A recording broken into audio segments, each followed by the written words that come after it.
여호와 하나님이 아브라함을 시험해 보시려고 그를 부르셨다. 아브라함아, 예, 제가 여기에 있습니다. 내 아들, 내 사랑하는 외아들 이삭을 데리고 모리아 땅으로 가서 내가 내게 지시하는 산에서 그를 번제물로 바쳐라. 아브라함이 다음날 아침에 일찍 일어나 나귀의 안장을 얹고 두 하인과 그 아들 이삭에게도 길을 떠날 준비를 시켰다. 번제에 쓸 나무를 가지고 길을 떠났다.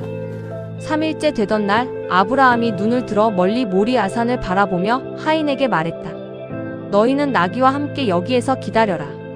내가 아이와 함께 저기에 가서 예배하고 너희에게로 돌아오겠다. 그리고 아브라함이 번제에 사용할 나무를 그 아들 이삭에게 지게 하였다. 자기는 불과 칼을 손에 들고 둘이 함께 걸어갔다. 이삭이 그 아버지 아브라함에게 말했다.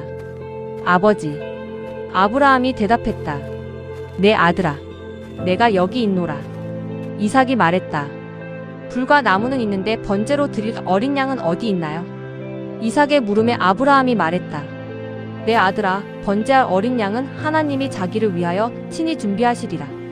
두 사람은 계속해서 함께 길을 걸어갔다. 하나님이 아브라함에게 지시하신 곳에 도착하였다. 그는 그곳에 제단을 쌓고 나무를 잘 쌓아 올렸다. 그는 아들 이삭을 묶어 제단 위 쌓아놓은 나무 위에 눕혔다. 아브라함이 손으로 칼을 잡고 그 아들을 죽이려 했다.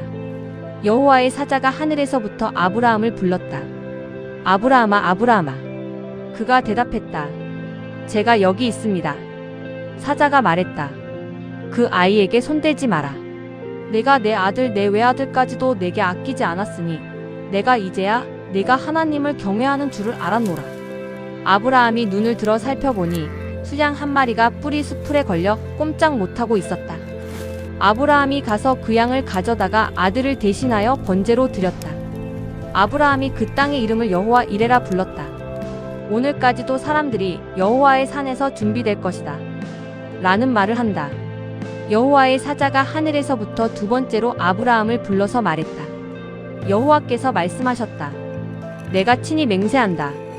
내가 이렇게 내 아들 내 외아들을 아끼지 않았으니 내가 너에게 큰 복을 주고 내 자손을 하늘의 별처럼 바닷가의 모래와 같게 하겠다.